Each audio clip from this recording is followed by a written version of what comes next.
Қалай ойлайсыз, Кенесары ханның басын Санкт-Петербургтан алып келу мақсатта бар ма алда?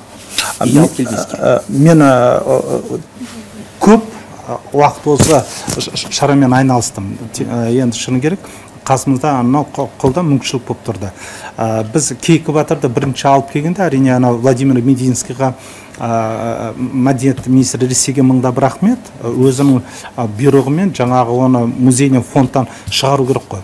Сол приказ жасап, әрине оны біздің екі премьер-министр Кәрім Мәсімов пен Дмитрий Медведев ол кісілерге мыңда бір алғыс.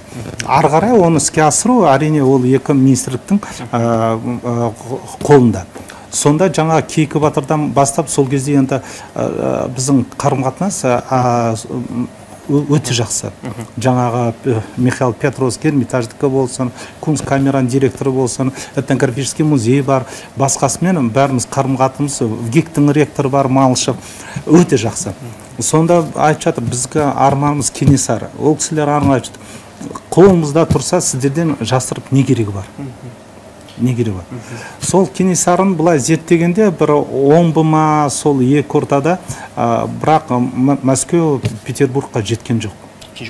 Ал мынандай қауесет ол қаншалықты рас? Ол кісінің басы кәдімгі темекінің бағана күлін тастайтын не болып тұр дейді? Ол да мүмкін. Неге десеңіз, ол кезде енді былай Кейкі Батырдікін нақты жаңа журналда жазылған. Кейкі Батыр осында деп журналға алып келгенде болған. Қанша сол ана журналдардың бәрін қарадық, Кенесарынікі жоқ. Белгісіз болып тұр ғой, қажет. Белгісіз. Кенесарының мылтығы Омбының музейінде тұр. Енді менің мақсатым сол мылтықты алып келу керек. Осында. Бірақ Омбының азаматтары айтты, сіздерде Қазақстанда казачий войска дейді ғой, соның үлкен жалауы бар деп, соны бізге беріңіздер деп. Соны ол ойланатын дүние. Неге береміз біз? Иә, мылтықта керек. Екінші жағынан, ана жалауды бер жасаң, бүкіл казактар жалаудың астына бір кеттағы қояды. Есіңізде болса, Орал қаласында қандай өңірді? Оларды біріктіретін не нәрсе, ол жалау. Қолыңыз алып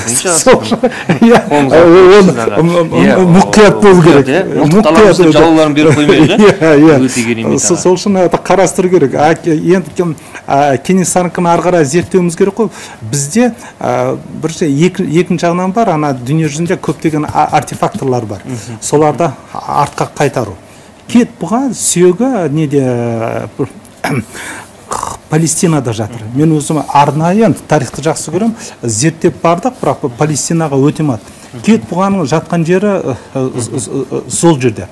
Қалай Кет бұға барды? Сонда Хулагумен бірге жаңағы аскердің басшысы болып, сол жерде болып, сонда бірінші рет жаңағы мамлюктермен шайқасып, Кет бұға аз аскермен қалғанда, сол Кет бұғаны сол жерде өлтірген. Бірақ Сұлтан Бейбарыс сол кезде жаңағы енді бәрі қаны бір ғой, Сұлтан Бейбарыс, сонда кімдің басшының басын кесіп, өзі билікке келген. Кет бұға, онымен қатар үлкен ғылыми дүниемен айналысқан азамат. Кет бұғаны екінші жағынан білем, жаңа Жошыған қайтыс болғанда, Шыңғыс ханға келіп, домбырамен ақсақ құланды ойнап берген азамат. Сонда Кет бұғаны егер біз толығымен зерттеп, істеген дүниесін шығарсақ, сонда Кет бұғаның мысалы тарихи орны халықаралық дәрежеде